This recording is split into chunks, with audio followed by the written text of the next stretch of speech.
Hi everyone, today on Jesse's Lego it's time for a quick town update. I know I haven't done one of these for a little while, so I just want to bring you up to speed with what's been happening on the town.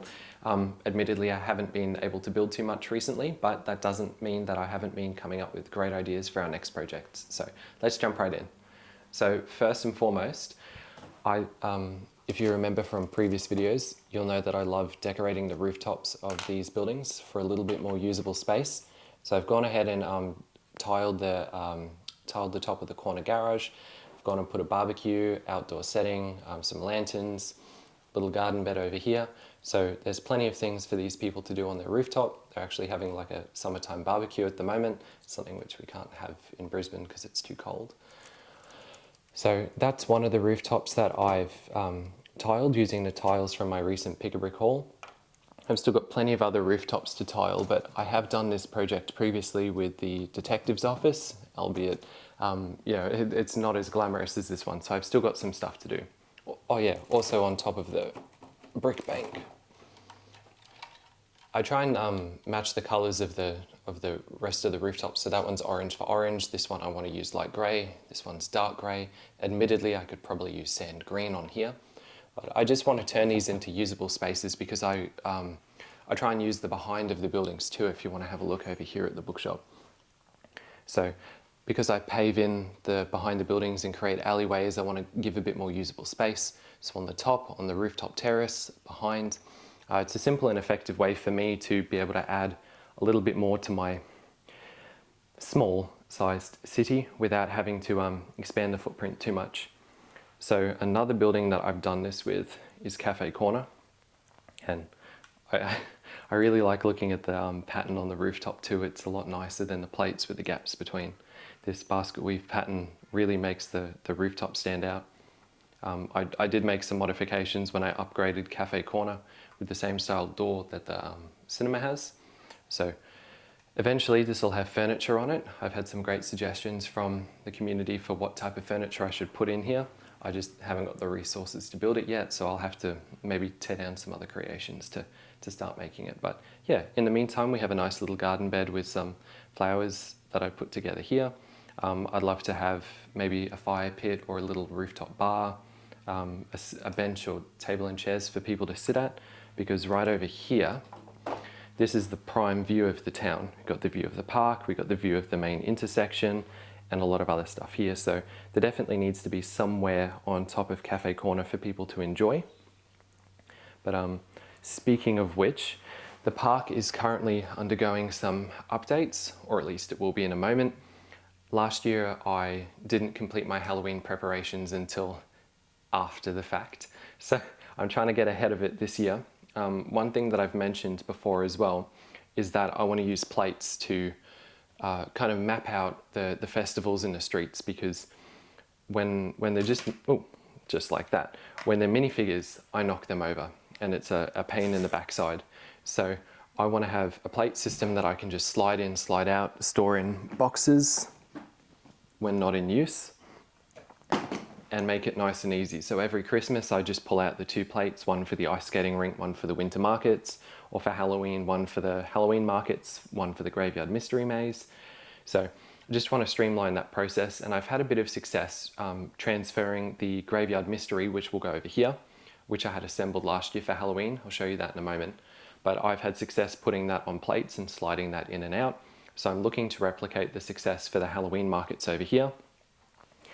I did tear down my haunted house attraction from last year, and since getting Hagrid's hut, which I'll be using as part of the Halloween display, my haunted house doesn't look so grand anymore.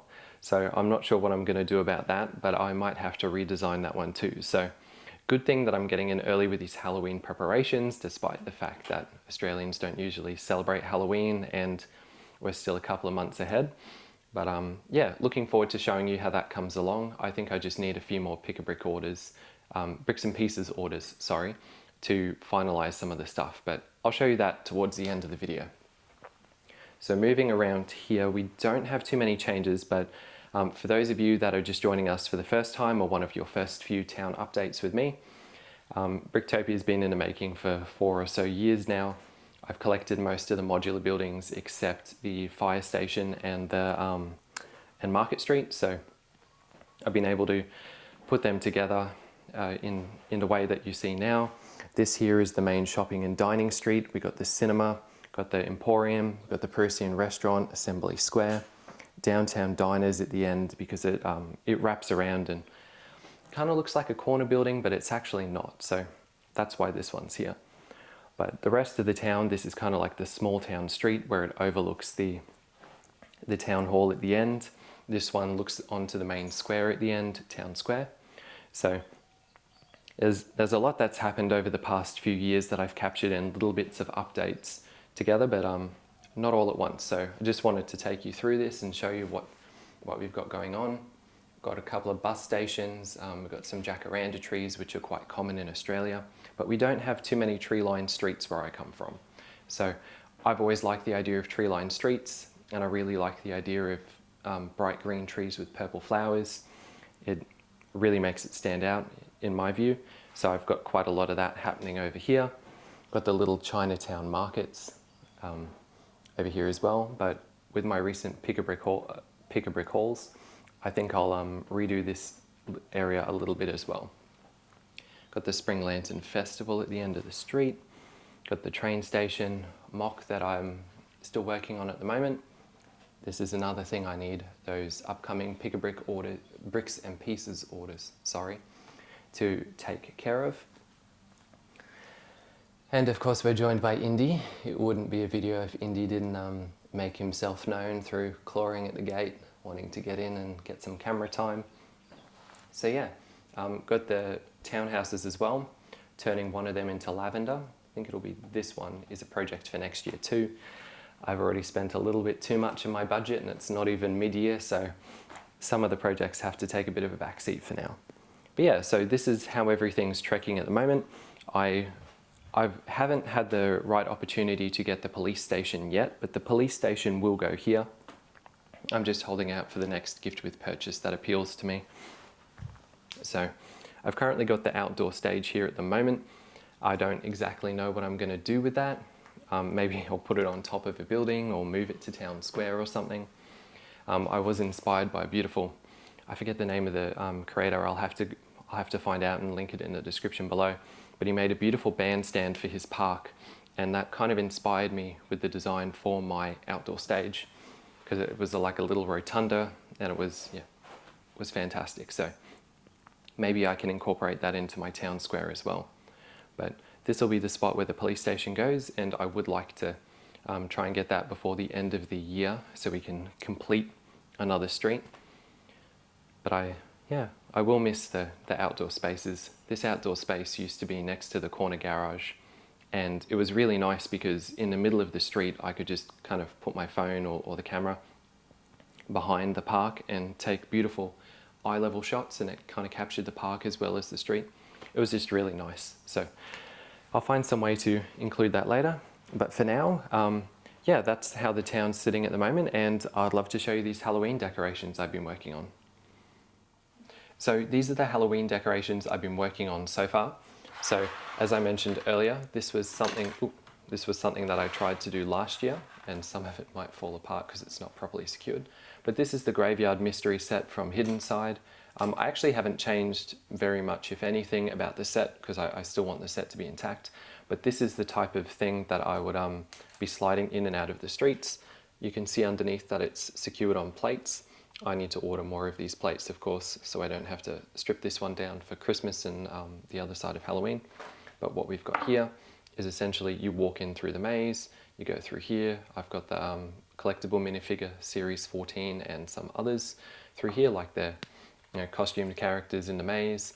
So you walk through, come out through the caretaker's hut, and I've included parts of the Harry Potter Graveyard Duel, as well as some other tombstones of my own creation and things getting around.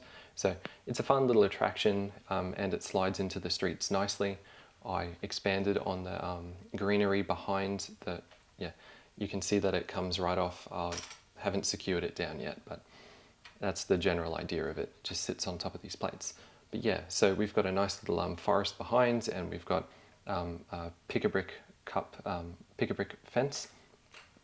So yeah, this is the type of things that I'd like to do for Halloween moving forward. And for the other side, because it's a bit more narrow, I'm trying to get a little market together. So something like this that fits on the other street. In one of these, I'd like to have maybe a fortune teller's shop or something selling the hidden side gloom items that I've been collecting over the past couple of months. And then on the other, in the other behind, I don't know what I'll use it for, maybe a witch's hut or something. So there's a couple of options for these, but I'm thinking, because of how big they are, I might have to do something sort of like this and make a little a town square or path around it. And my haunted house, which as you can see is now dwarfed by Hagrid's hut. So I tried to create another version of last year's haunted house using the sand green pick-a-brick cups that I got. So essentially this is supposed to sit on an angle, kind of like this in the corner of town square, but construction's still a bit flimsy. I kind of went to town. I couldn't put the furnishings in, but I did want to add some stuff like putting the spooky minifigures in here and then putting the archway back over the top, and from the outside or inside, kids could trick or treat with this house and they'd see some spooky minifigures, get some candy, just add a little bit of life to town square. But since I got these two things, I'm reconsidering what I should put in that space anyway. So I've gone and put a bit of detail in. It's not too detailed, but yeah, it was a nice little touch. And I'm just trying to go through and create other Halloween inspired scenes, like the swamp creature in a little lake, find somewhere to put that. I've got some other Halloween decorations left over from last year that I plan to include as well. So Halloween prep's coming along well. I'm hoping to have more to share with you in the next couple of months about this, once I got some more orders and parts in. Yeah, so that's how things are tracking at the moment.